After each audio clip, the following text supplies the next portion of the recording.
Independence of judiciary means independence from executive and legislature, but not independence from accountability. Hello दोस्तों, मेरा नाम अंकित उज्जवल है और आज जिस टॉपिक को हम डिस्कस करने वाले हैं वो है concept of reference under CPC. तो दोस्तों, आप सभी को पता है कि इंडिया में पेंडिंग केसेस, जो इंडिया में केसेस पेंडिंग है, उनकी संख्या कितनी बढ़ते जा रही है दिन पर दिन। तो ऑब्वियस सी बात है कि कभी कभी किसी जजमेंट को पास करते वक्त कुछ एरर्स होने के चांसेस होते हैं। ठीक है, चांसेस होते तो उसके लिए हमारे पास क्या है, उसके लिए हमारे पास प्रोविजंस है। किस किस चीजों के? रेफरेंस के, रिव्यू के और रिवीजन के। ये 3 प्रोविजंस है हमारे पास। ठीक है दोस्तों, अब हमें फोकस किस पे करना है? हमें फोकस करना है रेफरेंस पे। वो कहाँ दे रखा है? वो दे रखा है सेक्शन 113 में। और उसकी बात कहाँ हो रखी है? बात हो रखी है ऑर्डर 46 में। कहाँ के? सीपीसी के। दोस्तों चलिए, सबसे पहले हम जानते हैं कि रेफरेंस होता क्या है। तो रेफरेंस बेसिकली क्या करता है ना, सबऑर्डिनेट कोर्ट होता है ना, उसको एम्पावर करता है। किस चीज के लिए? कोई भी केस को वो रेफर कर सके किधर? हाई कोर्ट के पास। किस लिए?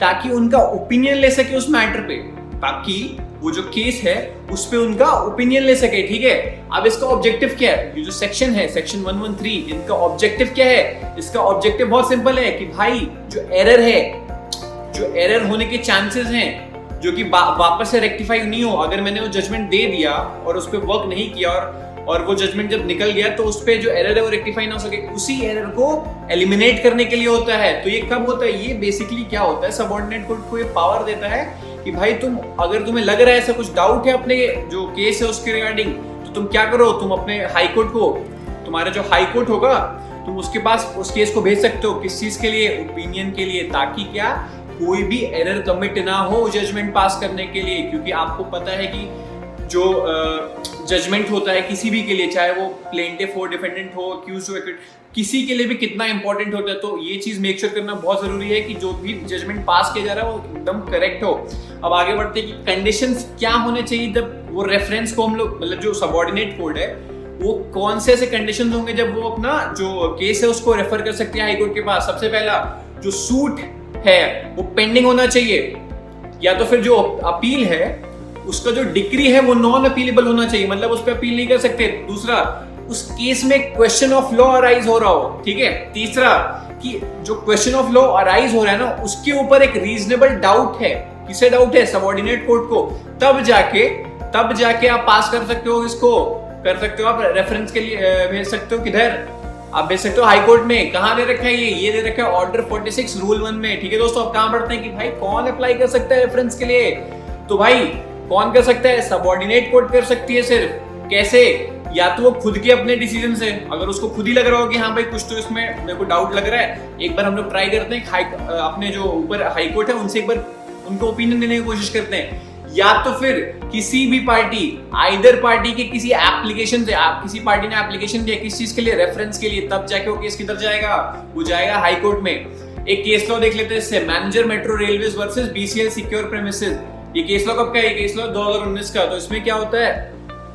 ये बोलता है कि भाई, बहुत अच्छा एक रूलिंग देता है कि भाई हाई कोर्ट के पास ये पावर नहीं है कि कोई भी केस मंगा ले और उसको रेफरेंस दे।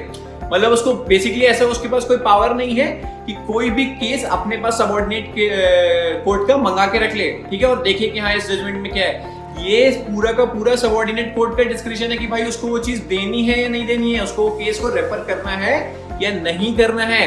ठीक है दोस्तों, अब कहां बढ़ते हैं? अब बढ़ते हैं कि भाई पावर क्या होता है हाई कोर्ट का। जब उसके पास केस है तो क्या पावर हो सकते हैं? पहला पावर कि भाई कोई एक ऑर्डर पास करो जो भी केस है उससे रिलेटेड, जो भी उसको हाई कोर्ट को सही लगे।